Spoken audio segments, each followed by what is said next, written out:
Michael, welcome to the show. Great to have you here. Lovely to be here. I really appreciate you inviting me. For those who haven't encountered your work, perhaps you could share just a little bit about who you are and what you do.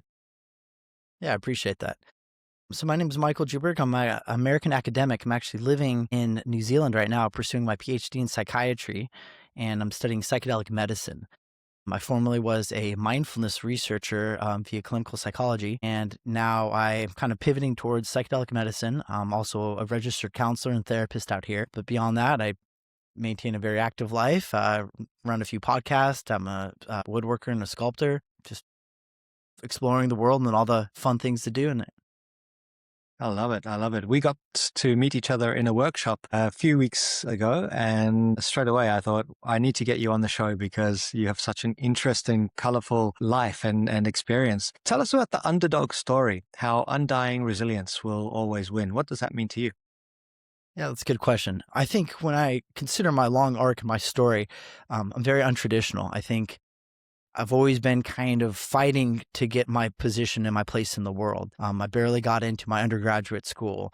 I barely got into grad school. I was waitlisted both times, undergraduate and graduate school. I'm not ever the smartest student in the room. I know that, but I work dreadfully hard to hit my marks, to study on Sundays, to get that extra paper out. And my whole life has been that. I've never won that scholarship. I've never won that coin flip as far as applying for that big grant. And nevertheless, I still get papers across. I still get the job. I still do a lot of volunteering and hustle and finally get that position. And I think in retrospect, it's really that grit that often defines whatever world you're working in, whether it's research, whether it's being an artist, whatever endeavor you're doing. I think you have to push through and you have to kind of understand the value and the belief that no one else is capable of assessing your value but you. So if you're being assessed on paper and someone says, geez, this guy isn't the guy, how do you prove it? How do you prove it to yourself? How do you show the world that you're that person?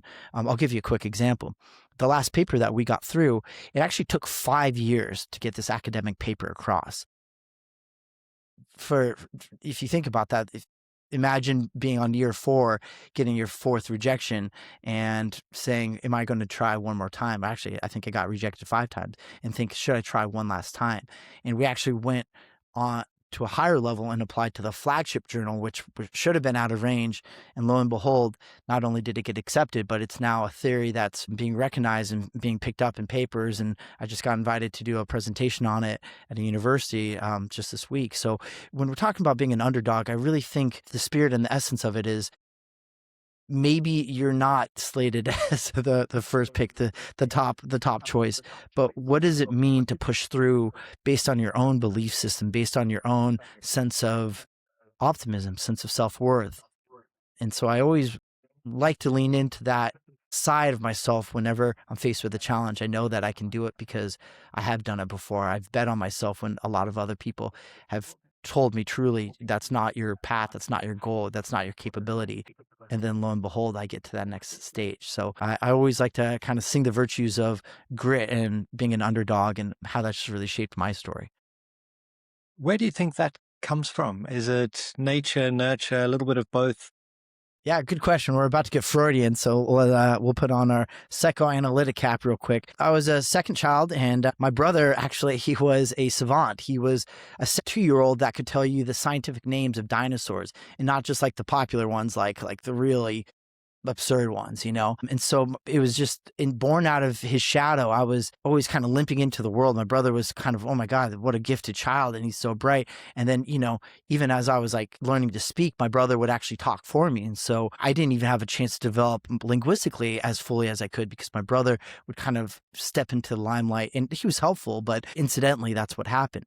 And so being a second child, I don't know if this resonates for any of the listeners, but you generally don't have as much resources. You're not generally getting as much care and concern. I think rightfully so, parents are always so attentive to their firstborn. And by the second one, you're like, if they fall, they're going to be okay. That type of philosophy. But when it comes to resourcing, when it comes to, my family always likes to joke that my brother got, guitar lessons and I never got lessons for practicing saxophone. And how did that turn out? Well, I wasn't as good. Well, I didn't get the resourcing either for that, right? So when we're talking about just kind of that, that in my life, I've always had that where, when I got into grad school, I was a second tier grad student, even to my cohort, because the student that came in at the same year as me in my lab actually had a master's degree. So my mentor even said it out loud in front of us that I was kind of on a second tier to him.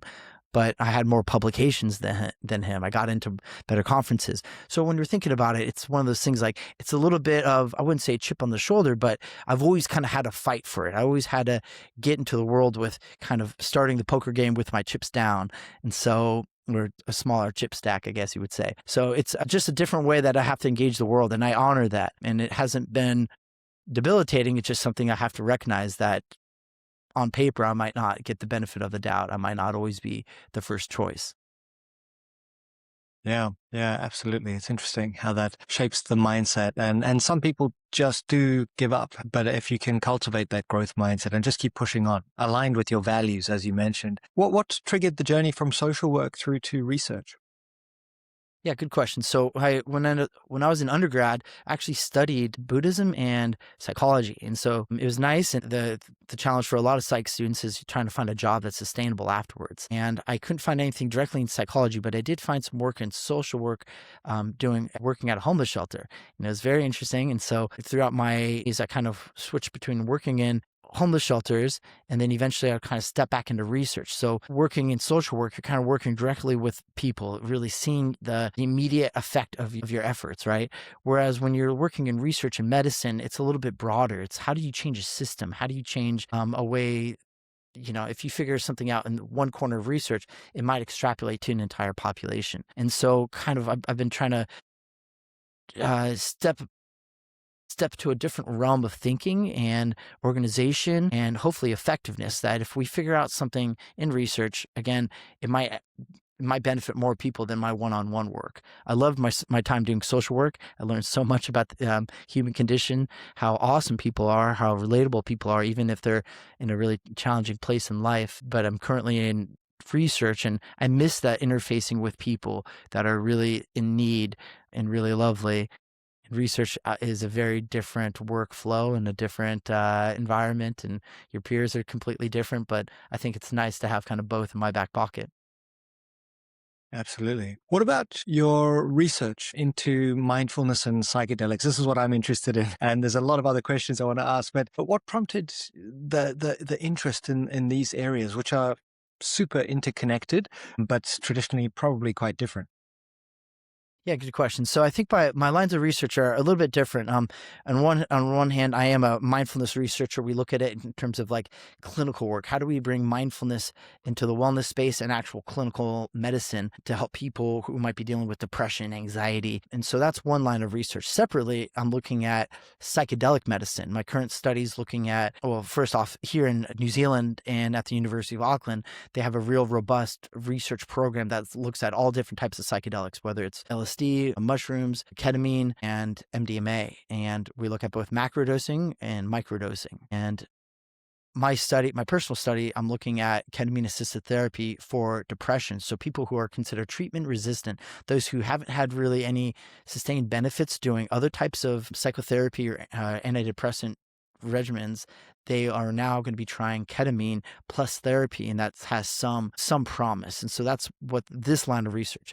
But eventually, I'm hoping to yoke those two lines of research together. And there is some research, not a lot, that's looking at how mindfulness could be an adjunctive therapy in the study of psychedelics, right? So the idea being maybe you're doing some form of mindfulness before, and then you bring it together with psychedelics, and maybe that changes your way you experience the psychedelics. Maybe that changes the way that after that psychedelic experience, you're able to integrate and kind of open yourself up to the psychotherapeutic process.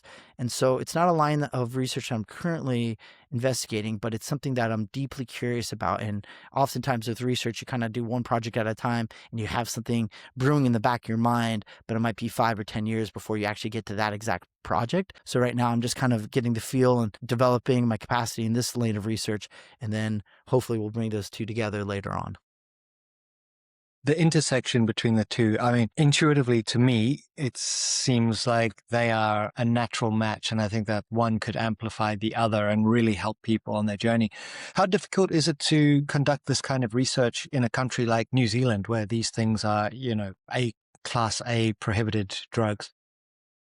Yeah, good question. So you're speaking to the difference between how psychedelic medicines can be researched in different parts of the world. New Zealand and Australia tend to be more progressive, that even at certain doctors can prescribe it legally with very specific licenses. And so it's something that we can do. And whether or not it's being studied formally, for instance, if you're a psychiatrist and you have this license to, let's say, for instance, treat a client with PTSD using MDMA, as a part of your clinical practice, you could incorporate mindfulness techniques, but they're not necessarily done on a huge scale. These aren't big research trials. Those things are happening, but they're not easy to do. Those things take a lot of runway to get going. They sometimes require a lot of funding. You have to get a lot of approvals. The studies themselves take a lot of time because they're so rigorous. These are real studies. Then even the dissemination, the write-up takes a while. So while those things are gold standard, and we would love to see more of that to really make these conclusive claims of what's happening, it's more casually happening in the clinics, where a very skilled practitioner might say, that's interesting. As I'm working with a certain client, I'm noticing that maybe they'd benefit from a mindfulness technique or a mindfulness protocol. And that clinician can use their clinical judgment to say, I'm going to use, for instance, like a mindfulness-based cognitive therapy, which is a standardized protocol delivered in conjunction with MDMA for this particular patient. So there's some flexibility with how the practitioner themselves can do it. But right now, the clinical trials, I'm not particularly familiar with who's doing what exactly in that space, but those are few and far between. I'd love to see more in that space, but they're really few and far between right now. And do you think one of the challenges is funding? Because of course, big pharma is not going to be that interested in people healing themselves through mindfulness and the use of natural substances like mushrooms or things like that. Yeah, great question. That's a complicated question, as you can imagine. I think they do sometimes organizations like MAPS will fund studies like Yeah. this, and sometimes private donors will help. I know University of Auckland has benefited from some donors, and generally I think pharma companies have to be careful about that. I think they do have genuine interest in healing people. I think there's always a profit motivation behind whatever they're doing. I think that there is some space in between that we have to honor, that we want to see how these drugs are maximally effective, right? And if I, as a therapist, I can speak that giving somebody a psychedelic alone won't necessarily heal a lifetime of trauma. So it's to our best interest to understand, if we give them this psychedelic modality plus a therapy, and that keeps them in a better position, and that medicine becomes more widely available, in the long term, that might be a more used and useful drug than if we pretend that let's just keep people coming back every few months. Maybe, but that's not really the model behind psychedelic medicine. I think a lot of people on the inside, a lot of researchers, are trying to find the most sustainable routes. We're not trying to give another form of antidepressants that people have to keep on coming back because it's profitable. We'd rather have something that's effective, and we know that people find some healing within that. So, but that's a complicated question, and you're right to ask that. What about something I've heard you say, which I thought is interesting, is mindfulness can be a tool for social equality. What does that mean? Beautiful. I love that question. There's a lot of buzz right now in the mindfulness world about the social utility of mindfulness. Mindfulness, of course, starts in a lot of Eastern traditions, specifically Buddhism, and it made the jump into Western medicine in the late 70s. And what we see is a lot of the operationalization of it is really, how do we help the person? How do we help the individual? So a lot of the way that it was secularized and taught was really focused narrowly on the individual person. Rightfully so. Medicine is often done when you're alone in a room with your doctor, not necessarily with a group of people. But the current thinking is a little bit more updated, and it's a little bit more ecological. All right. We're thinking, how does mindfulness actually help each other? How do we understand our position in the world using mindfulness? And there's a lot of research that actually shows that mindfulness actually helps us become more empathetic. It helps us have more pro-social behaviors. Pro-social meaning that we are more likely to help others, sometimes unlike us. And so one of the studies that I actually did with a colleague was looking at how self-compassion, which is a form of mindfulness and uses mindfulness, expands our aperture of concern from ourselves to others to a broader social orientation to those who might be very different from us. And so now that we're really holding that space, that mindfulness helps us operate in a very socially dynamic contextual world. And when we are more balanced and calm and in tune with ourselves, it helps us take care of each other more. And so, as you can imagine, the social implications of that, if a lot more people were doing practices like this, not only this, but practices like this, it may reverberate socially throughout a lot of different social structures. And so, one of the easiest ways to explain that is what happens if we taught every first grader right now some form of mindfulness and self-compassion so that they developed as a core of their socio-emotional development how to handle their emotions, how to take care of each other, how to relate in difficult situations.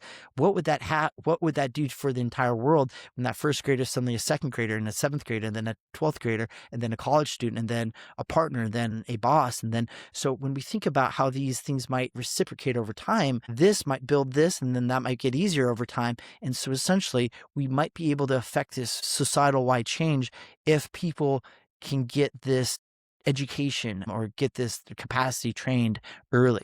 And so that's just one example of how we're tempted by the prospect of mindfulness being for a larger social purpose rather than just an individualistic notion as it's been taught for so many years. That makes so much sense. And when you look at all of the challenges that people are experiencing, loneliness, anxiety, burnout, I mean, mindfulness can help you with all of these things that you're going to encounter over the course of your life. For someone who's sitting out there wondering, what does mindfulness actually mean? I mean, my favorite definition is awareness of the present moment without judgment. But what are some of the practices that you would recommend for someone who's interested? That's a good question. So maybe we'll zoom in on one aspect, which is self-compassion. Self-compassion is kind of a facet of mindfulness, or other way around. Mindfulness is a facet of self-compassion. So we were even teaching this practice yesterday. So first would be mindfulness, right? So if you're having a tough day, you might even just slow down and recognize, geez, I'm actually having a real tough time right now. That was really tough news. What just happened was not cool with me. I'm recognizing it. I'm actually saying that part out loud to myself. The second part might actually entail a component we called common humanity. So for instance, I'm having challenges with losing my dog. My dog has terminal cancer right now. As any dog owner has experienced or is worried about, that's a part of being a dog owner. You actually will face that at some point, right? If you plan to outlive your dog, right? And so the common humanity, you might take a deep breath and just say, this is a part of what it is to have a dog. This might be what a lot of people experience. Every dog owner there will have an experience similar to this. So you're not alone in this. And then the self-kindness might be the third aspect, which you take a deep breath and then you say, may I be gentle with myself as I'm dealing with this suffering. May I let it come and go gracefully. May I acknowledge that this is a really tough experience, but that'll be okay, right? And so when we talk about mindfulness, we're kind of meeting what it is to be a human with kind of a softer tone, with a little bit more compassion to ourselves, to others. And I think when we soften up like that, it changes our experience. And there's a lot of interesting ways to break that down scientifically. But as you're saying, it helps us with the sense of burnout, helps us in relationships. It helps us with our cardiovascular systems. It helps us with our sleep. It helps us with our quality of relationships, right? So there's so many ways that mindfulness directly complements the human condition. Just speaking to yourself the way you would speak to a friend who was under the same pressure. I mean, that's something that I often think about. We get dragged into the past, into rumination, or we're self-critical, and that doesn't help our predicament at all. In fact, it just leaks more energy and we find ourselves further down that spiral, less resilient. So I love those questions that you asked, and it's something so simple, and we don't have to be our own worst enemies a lot of the time. I mean, when I hear the stories about how people talk to themselves, it blows my mind. I suppose I used to do that at one point too, but it takes a bit of self-awareness, and I guess these practices will enable you to tune into how you are reacting or responding and be able to just ask better questions of yourself. Absolutely. And one thing that I like to point out is, as an American, I feel like that was never part of our socio-emotional development. You don't learn to kind of give yourself self-love. In fact, it might be boastful or it might be prideful to be able to say, love yourself and give yourself that care. If I said to you, Brad, your best friend just had a tough day, would you be okay giving them reassurance and giving them support and love? Most people would say, yeah, that's of course, Yeah. that's what you should be doing. But if I said, geez, Brad, you had a really tough day, you should give yourself that. I think a lot of people would struggle just to say, no, I can do that. I'm allowed to do that. And I practice doing that. I've learned how to do that. I think for me as an American, that was a blind spot in our cultural development. And I'm so curious whether in New Zealand, that's something that is Mm. taught or culturally prescribed. I know you guys have the tall poppy syndrome, which I'd love for you to talk about. What's your experience? Do you feel like that is something that kids in New Zealand are taught, is to self-love and self-appreciate? I don't think so. And I mean, stepping back, I actually grew up in South Africa, which is about as rigid as you can get. Well, at least where I went to school, I think most were like that. It was almost a case of, you get caned and don't feel sorry for yourself because you deserved it kind of thing. And so I'd never even thought about that. It was a very, grit culture to the extreme. Don't feel sorry for yourself, just move and be brave. Cowboys don't cry kind of thing. And in New Zealand, it's very much, I think it might be gender based a little bit because I see the girls quite open and maybe this is universal, but the boys very much like their dads, like, let's not talk about our emotions. And so when I run workshops in New Zealand, for a lot of you'll often get a few boys clubs sitting at tables like this, like, yeah, this is crazy. Well, I don't know.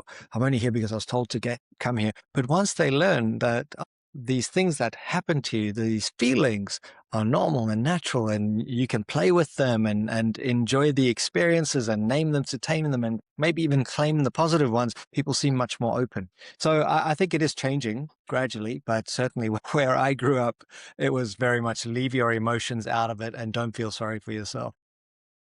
Yeah, and I think there's so much power to what you just said there, right? And it's so cool that you're helping and facilitating those lessons for a lot of adults, right? And I guess that's the question, is like, here we are as adults, and you and I probably would agree that we've learned that lesson now, hopefully, right? But what happens if we were in grade school and we learned those, right? Like how different would our experience have been? How many less fights would we have been? How many less sad moments and sad days and falling asleep where you're not feeling too sure about yourself, right? So when we think about the cumulative effects of something like teaching a child self-compassion or mindfulness, these effects really scale logarithmically through an individual's life. And when we think about how that person interacts with organizations, with communities, family systems, like that's a lot of impact. There's a lot of touch points there. So my hope is that we acknowledge the value of that, and we see that there is tremendous opportunity to intervene, to give people that sense and that permission to be human, to be gentle, to learn how to take care of oneself. And by doing so, inadvertently, we learn to take care of each other better. And also to realize that you are not your thoughts. I mean, it took me until I was 29 to read a book that I mentioned to you by Rick Hansen, who you collaborate with, and to read The Buddha's Brain and finally understand, oh, the stream of stuff that's constantly behind my eyes, it's just thoughts, it's just mental activity. And you can be much more discerning and deliberate about which thoughts you grab hold of and which you let pass and train the mind in a way. And for me, that was transformative. So as you say, if kids can start doing that, well, the ripple effect is going to be profound because there'll be less polarization. People will be more empathetic towards each other. There'll be, I don't know, just more kindness in the world, which I think is hopefully where we're heading. Yeah, I'm Hmm. optimistic. Yeah, absolutely. I think so too. Any major shift goes through painful times, and maybe that's what we're in at the moment. And on the other side, there is something a lot more. I'm optimistic as well. But in terms of psychedelics, now, some people, when they hear the word, immediately tense up and go, oh my gosh, this is illegal stuff. But there are real benefits. And I'd love to hear your thoughts from the research perspective. But how can psychedelics potentially revolutionize psychiatric care? Yeah, great question. And so when we think about psychedelics, yeah, psychedelics is an interesting, we start the conversation with the premise that people have access to psychedelics, whether or not it's medicine, right? And so there's Yeah. people who are sometimes doing these things in a casual setting, but then on the converse, what we're doing right now is we're actually doing it through a very structured format, the same way that drugs get recognized, like drugs get recognized. And so there's very much so, it's walking through the front door of medicine. There's really a lot of safeguards.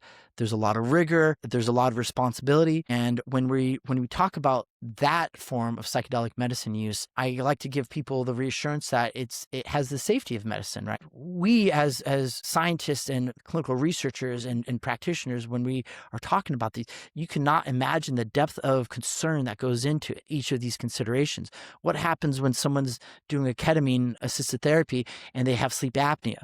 How does that challenge the health of our clients, right? And then you have a team of 12 really smart doctors talking about it in an intimate huddle, trying to figure out how to best protect that exact patient, right? So when we're talking about it in terms of not only is it have the maximum guarantee of safety, things can still be challenging for sure, but we have a tremendous structure of safeguard around it. And when we do these things in a rigorous clinical environment, which is the practice of medicine, or clinical research environment, which is doing it at a study through certain organizations or a university, what we're actually seeing is that these medicines have transformative potentials. We see that people who have lifelong intractable mental health issues, whether it's complex PTSD, treatment-resistant depression, again, those who have failed multiple courses of antidepressant treatments, they can't stick to their current regimen. Maybe the antidepressants that they're on, they give them a funny feeling. We see that these people will do something like a ketamine-assisted therapy and immediately find benefit. Somebody who was suicidal that night, they take some ketamine, and then they're in symptom remission for up to 3 months. That's without the therapy, right? And so when we see something like that, that's really hard to achieve as a therapist. You wouldn't necessarily have someone who's acutely suicidal and do 1 hour of psychotherapy and then send them on their way. That'd be too dangerous. You'd have to monitor them. You'd probably put on some stabilizers. So there'd be a lot of additional safeguards. But what we see with psychedelic medicine is that a lot of times people do find benefit that are sustainable. Sometimes short-term durability, sometimes medium. And we're really looking for that top range. How do people take these psychedelic medicines in a medical environment with therapy perhaps, and how do those benefits sustain so that someone who's had these intractable problems finds relief for more than just a few months, more than just half a year? Maybe they do it this one time and they're good for forever, right? And so that's kind of what we're aiming for. And we do see good clinical effect sizes, which means these things are working in controlled settings with good therapists, with safeguards in place. And right now, we kind of break it down to different tiers. One is psycholytic, which is, when we say psycholytic, these are microdosing. That's kind of a more common phrasing that people hear. And the psycholytic is below the perceptual threshold. So it's in your system, but you don't quite know, and you're not seeing a lot of the visual field warping, and it's not as wild as that, but it's in your system. And sometimes that plus therapy is enough to help people, or sometimes they don't do it with therapy. And then we see the next level up, which is macrodosing. And that's when people are aware, they're feeling the psychedelic experience. There's some debate whether in the medicine right now, people need to go to that full experience in order to get the benefits, or does that experience, is that effective enough? And so just to kind of speak to the benefits, we see people, a reduction in depression, reduction in anxiety. Sometimes it helps them with their complex trauma. But one of the more interesting components that I find is it helps people with a spiritual dimension. And that's something that as scientists, we're very careful to talk about spirituality because it's elusive. It's hard to point to a self-report and say, tell me about that. But the mystical experience, the spiritual experience. One example, for instance, is how people die, right? So we've ran a study that looks at microdosing LSD for those with stage 4 cancer. These are people who have pretty much are facing the reality that they're going to die. They're leaving behind jobs, they're leaving behind families, they're leaving behind pets, careers, projects. I mean, this is a really tough moment for humans, as you can imagine. And what we're finding is psychedelics not only helps with things like the depression and anxiety that naturally happens with it, but it also gives them a sense of peace. It allows them to gather themselves in such a difficult way where most people would be very panicked at that moment. But when they do these psychedelic interventions, they actually reduce what's called existential distress, the fear of dying. And so it's really powerful to see psychedelic medicines do that when we don't really hear that with these antidepressants. We don't hear that with anxiolytics, which are kind of anti-anxiety medications.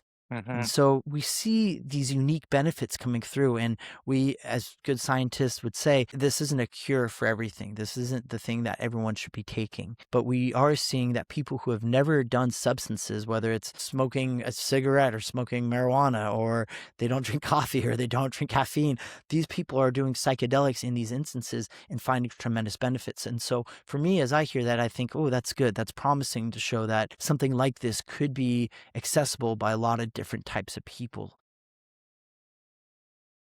It's fascinating. Touching on the spiritual side of it, do you think, and feel free to just say pass as a scientist, but do you think we are accessing some other realm, or it's just pictures on the inside of the retina? Good question. And what would a good podcast episode be without the hard questions? And I like that. Yeah. And we always have to, as a scientist, we're allowed to have our foot in both stores. We can be grounded in empiricism, what we can study, what we can measure, but we should always be thinking about what we can't measure and what that means. And to your question, a very powerful question. I think there is something there. I think when people are reporting a deep psychedelic experience and these deep spiritual experience, that is something we have to honor. Um, I don't discount what people are saying in those vulnerable moments. A lot of people who have had psychedelics experiences casually report these experiences being profound, right? They kind of reinvigorates them. They find purpose. I think that's important to acknowledge first and foremost, that without it being delivered as a medicine, people routinely report these things. This isn't a once, and your kind of trippy friend once said it and he's trying to convince you of it. A lot of people are reporting this. Mm. And then when we look at it in terms of medicine, even more powerful, right? When people who are leaving behind young kids are saying that they found peace and they are okay sometimes meeting God and, kind of gathering themselves for this journey, that's such a powerful experience. And again, that's sometimes something that a therapist, we can't communicate that. Maybe I've never been in a position that I've had stage 4 cancer. So as I hear it as a scientist and as a therapist, I'm deferential to their experience because they've actually gone there. They're doing the hard work. They're telling us what it looks like from on top of that hill when I haven't gone to that hill yet. And maybe when I finally get there, thank God, because they've taught us, and others have taught us what it's like, and we can better prepare for people for that moment when we finally arrive there, right? So there's something very powerful there, and we should never discount what people are saying. We always want to honor it. I think there is a lot of speculation of what happens at the moment of death. We've all heard the rumors of kind of DMT being released, and I do think there is something profound there that the biology might prepare us for. I'm careful to go fully into that theory without Mm. more qualifications, but I do think that the experience of psychedelics is a profoundly spiritual one, and I do think, especially as it intersects us in the moments of dying, it also could help us in that journey. And again, just to clarify one thing, we're not necessarily saying we give psychedelics to people at the moment that they're dying. It's not like people feel like they're about to slip and then we're assisting them like that. That's not necessarily something I've heard of medically, although I do know on the other side of it, people are more doing that casually. I think we have to make that distinction. I really appreciate that. Tell us about your passion for sculpting. I have seen some images of your sculptures and they look amazing, and I'm not glazing. They really do. So what got you into that? Yeah, I appreciate it. Thanks so much for asking. I love woodworking. I love sculpting. I actually find it to be a different way to think, right? It's really hard to think three-dimensionally. If you told me to draw my next project, I really couldn't do it. But to kind of model it in your mind in 3D, you kind of have to build toward it. And I've now been doing it for about 20 years. And I started first as a good undergraduate student who's panicked studying for a test. I started researching different types of arts and artifacts. And at some point, I was fascinated by Native American artifacts, in particular, their tobacco ceremonial peace pipe. And so the first project I ever did was a peace pipe. It took me about a year and a half to make. You can think of it like a block of soapstone, which is a relatively soft stone with a density of about your nails, and using files to slowly whittle it down to something about the size of your hand if you kind of claw it up like that. And so this just taught me a different way to think and feel and see the world. And from that, I started building tables, live edge tables. And then I started building skateboards, because who doesn't need a skateboard? And then suddenly I was building surfboards, and now I'm building radios, and I'm building furniture, and I'm building, because once you kind of get the hang of sculpting, you kind of see the potential to do anything, right? If you have a block of wood, you're like, I could make something out of this. And so it's something that I absolutely love doing. I spend about half my day, about 8 hours, sitting at a chair with these little T-Rex arms, typing away, getting back cramps. And then the next 5 hours, I'm covered in a cloud of dust with a machine humming it, and I got a podcast in my ear. And so to me, it's been such a journey, and I absolutely love how they're equal and opposite reprieves from each other. Yeah. For someone, and I'm really talking about myself here, I've been fascinated with woodworking for years, but never really got started. I did a little bit at school, but I see this beautiful driftwood on the beach right here where I live in Mount Maunganui. And I have these ideas of, I don't know why, it's been in my mind for years, of just sculpting faces into pieces of driftwood. Where would you get started? What tools do you go and buy? Brilliant. And I've had the same intuitions. I think that's awesome. And you should definitely honor that. And so something like that, that's such a beautiful explanation. Here you are walking around in your world. You see a beautiful piece of wood, something draws you to it. And what sculpting does is it kind of invites you to break out of its form. You already see what it should become, right? And it's kind of hard to explain that to anybody else. If you ran home and said to your partner, look at this, I'm going to do something, someone's going to roll their eyes and be like, sure, I don't know what you're saying. Maybe you're going to do it. Maybe it's going to end up in the fire pile, right? But when you start doing that, you kind of start very simply. You start drawing, you look online, you try to find a reference or something that's close to it, Pinterest or Google, and then you kind of doodle it out. You take a marker and you just kind of do a rough sketch of what it might be. If you're doing a face, kind of where's the nose, where's the eyes, where's the forehead, where's the chin on this thing? Not everything has to be so expressed, but maybe you put black on the things that go a little bit deeper and a lighter shade where it's higher, and then slowly you start making the relief. And what's so interesting about it is, again, if you told me to draw anything, I would look like a drunk second grader. I mean, it would just be like, whoa, what are you doing, man? This doesn't look like anything. But sculpting is actually a lot more generous, because when you're working a piece, it's a deductive process. You're slowly taking off one piece at a time. So if you were to make something as complex as a hand, well, you kind of know where the thumb is. So you can start by taking out this little gap between, your pointer finger and the thumb. So you slowly start shaping the form. And as long as you're not doing anything too quick, if you're using a sculpting tool like a knife, a whittling knife, then it's actually really a slow process. And to me, it becomes a meditation. And so what most people don't know about sculpting, which we hear all the time with other forms of art, but you kind of enter a flow state where you can't wait to get back to it. You can't wait to break that face out of this piece of wood. Today I'm going to work on the forehead. Tomorrow I'm going to do the eyes, and I don't quite know how to do it. So I'm going to come back to that. And actually I'm feeling the nose part right now. So, oh, that's looking good. And in each day you get closer and closer to that final thing. So it's like squinting your eyes and being blurry, and then suddenly seeing clear eyed. And I mean, it always takes a long time. And I have a particular rule. Anytime I have an apprentice or a student, I always teach them the rule of 3. If you think you're going to sculpt that thing in 1 week, give it 3 weeks, because you're going to be delayed. Your hands are going to cramp. You're going to be tired. You're going to be angry. Something's going to happen. But the time needed to make it well is usually 3 times as long. And that is something that actually is a maxim that I hold. And so whether it's a table I'm working on, whether it's a surfboard I'm working on, I've done some pieces that have taken me 5 years to make. And so these things are so involved, and sometimes you get bored and sometimes you walk away from it for a little bit, but it's something that as you do, it brings you in, it hooks you, because you can see it, the vision and the way your hands are kind of breaking this form free.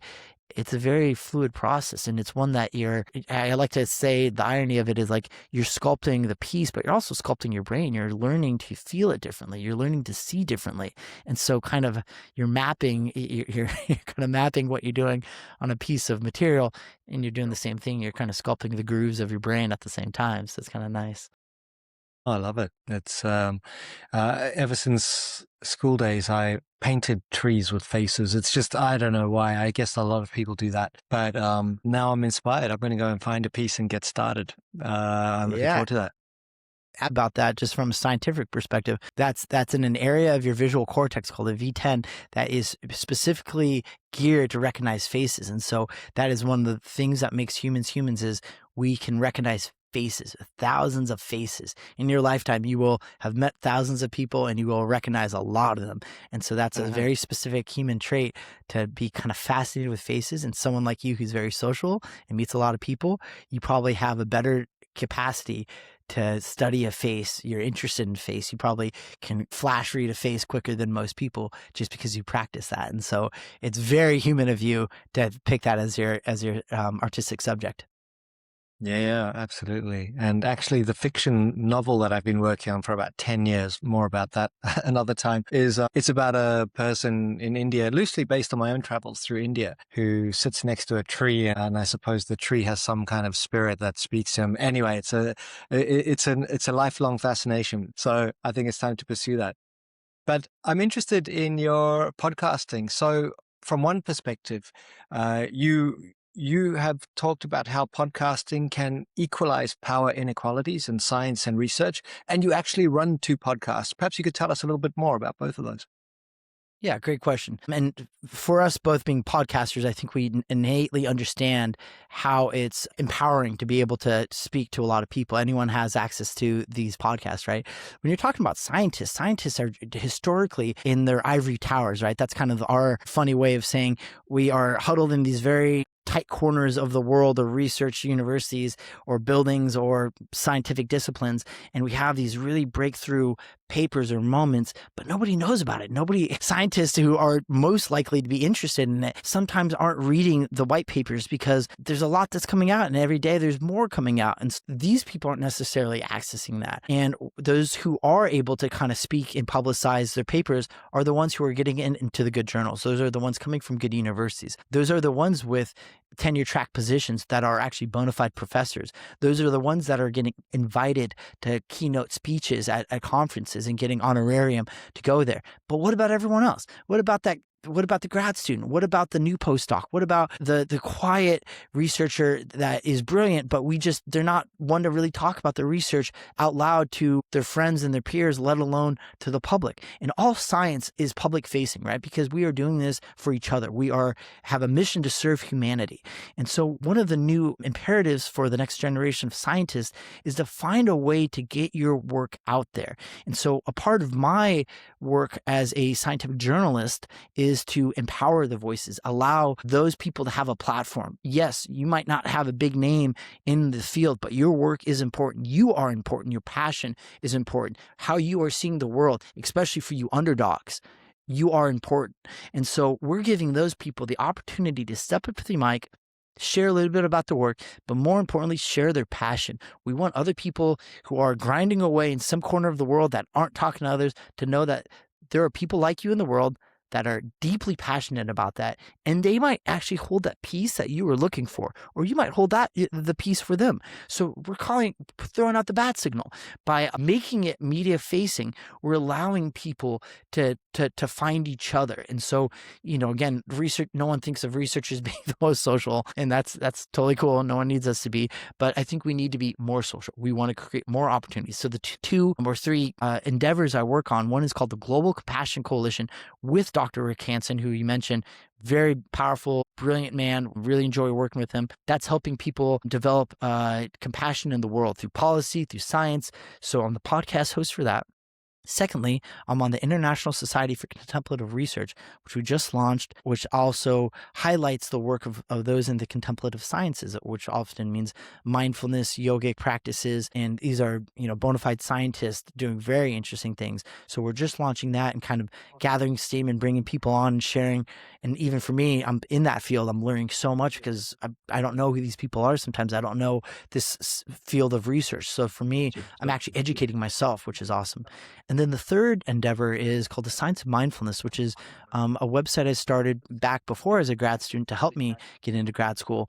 And it was pretty much my way of interviewing luminaries in the field and just having one-on-ones with them to not only elevate their work and put it in the spotlight, but for me, curiously, I was curious. I want to know who you are. I want to know what kind of dude you are, what kind of work you're doing, what compels you to do this, what type of insights have you had in your practice or your journey that has led to you to be a director of research at Harvard University? And why do you study psychedelics and mindfulness? knowing that there might be some personal experience there that supports that work, right?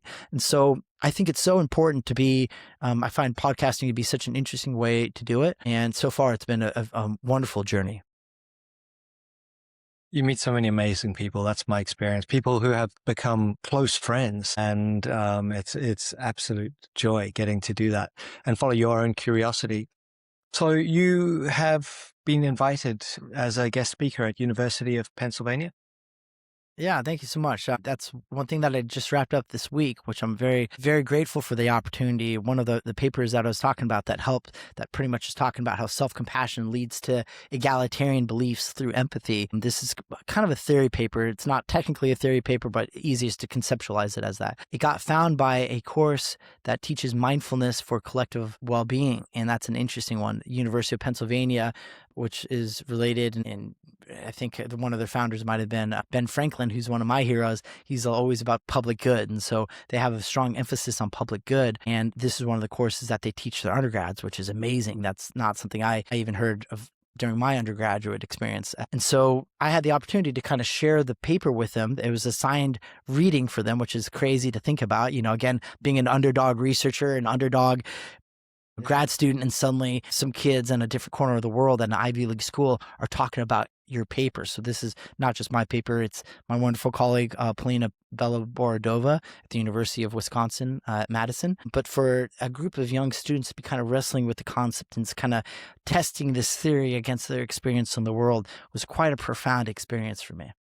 Amazing. What a great opportunity. And yeah, for people to be reading it as part of their own studies, it must be very fulfilling to see that happen. Now, before we wrap up, there is a subject that we haven't spoken about. We did when we met in Auckland a few weeks ago, surfing. Surfing is something that both of us love. We've both spent quite a bit of time in Hawaii. Why is surfing an extreme but awesome behavior? Such a good question. Yeah, surfing is amazing. If anyone's curious about it, go get dunked a few times. You'll be happy when you finally catch your first wave. Surfing, a lot of people, when we surf, it's a pretty casual experience. Most people are riding the whitewash, which is after a wave breaks and they're just kind of getting pushed to the shore. Once you get a little bit better, you're riding the face of the wave, which is as it's breaking. And then there's the next level up. And I used to live in Hawaii, and on Oahu, it's known for having some of the best surf in the world. Mm-hmm. And the people there surf these waves that, I'll give both the feet and wave measurement. They're 4 meters, 5 meters tall sometimes. Yeah. I mean, when you talk about a 4-meter wave, that's incredible. That's a 15-foot wave sometimes, right? That's huge. And these waves can kill people. And we studied it in one of our classrooms, and we described it as extreme behaviors. What's an extreme behavior? An extreme behavior, as we categorized it, was any behavior that people do that could expose you to unnecessary risks. So you're kind of defying a biological imperative. You could die by doing something that you're kind of doing for fun. Why would anyone do it? But as any real surfer knows, it's addicting. And there's actually psychological correlates that show why it's addicting, right? Because if you had a 4-foot wave at Pipeline, which is one of the most famous waves in the world, then next time when it's 6 meters, you might want to paddle out there just to prove it to yourself. And then suddenly there might be a 10-meter wave day at Waimea. And because you're now getting bigger, you actually put yourself in greater harm's way to do it. And the funny thing is, these people do it. They are now surfing 25-meter waves, which is about 75 feet tall in Portugal. And so when we talk about these extreme behaviors, these are when you get pinned down on one of these waves, you might be underwater in a foam ball for 7 minutes, not knowing which way is up, and you're holding your breath. And these surfers are trained to hold their breaths, and they have special vests that they can use that brings them to the surface. But when we're talking about extreme behaviors, these are really extreme. And surfers, there have been tragically surfers who have died, but that's one thing that any surfer who's really getting not just okay, but as you start getting good, you start pushing the limits and you start seeing it. And that's a part of the ethos of surfing, is to charge it, to have the ethos of you're going to charge it, the hunter be hunted. That's one of my favorite lines for surfing. And I have one of my best friends in Hawaii, we call him Big Cat, Dom, and he is known for that. He's the friend in our group that screams at you, go, go. When you're looking down this wave that is absolutely going to annihilate you, he's screaming, go.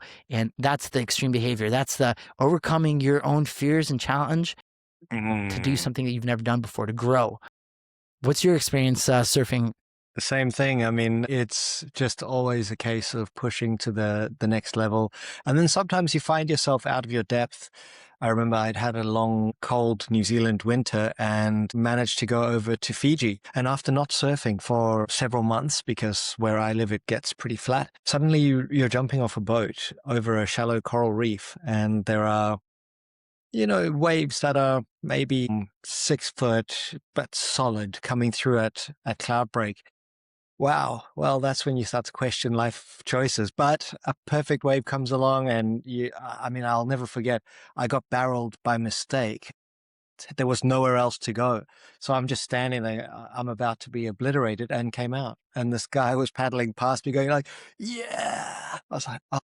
I mean, you can't really describe it unless you've experienced it. Yeah, I've never quite had the barreling. I'm not that good of a surfer. I take big waves, but not very good. And that's my next unicorn to chase, you know? Yeah, yeah. Well, that one was completely by mistake, I have to say, on my backhand as well. Like it was a fluke, but a good one. And I was grateful not to be grated along the reef. But yeah, absolutely. And I see we've got a Category 2 cyclone coming to New Zealand this weekend. So let's see what that pushes up. I mean, there'll be some extreme waves and some extreme behaviors. Nice. And again, giving you a shout out to catch a barrel at Cloudbreak, which is a famous wave, is amazing. That's again, waves like that define the surfing experience. You'll have, 10 or so waves that will define your surf life. And that could be one of them. So blessings to Yeah. you, man. Yeah, well, thank you. It may never happen again. And if it doesn't, I'm still grateful that it did occur. Michael, thank you so much for the time. It's so refreshing to talk to someone like you with such a wide range of interests, and who's doing work that you really care about people and about improving the human condition. And yeah, thanks so much. If you had any final thoughts for our listeners who stuck with us to the end, what might it be? No, I really appreciate it. And again, I want to just give the compliment back to you. I appreciate who you are and how you live in the world. And again, you had the same magnetism where when you presented to our group, we found it to be very invigorating. And so again, it's just a compliment to you that you hold space like this and you do it so wonderfully. And for a podcaster to be put in the hot seat is a powerful experience. And so I'm so deeply appreciative of who you are and the world that you create. So thank you so much. My pleasure. If anyone wants to follow your work, all the links are in the show notes, but would you like them to go anywhere in particular? No, that's fine. I really appreciate it. Thank you so much. Okay. Thanks, Michael. And thank you all. We'll see you next time. Awesome. Thank you so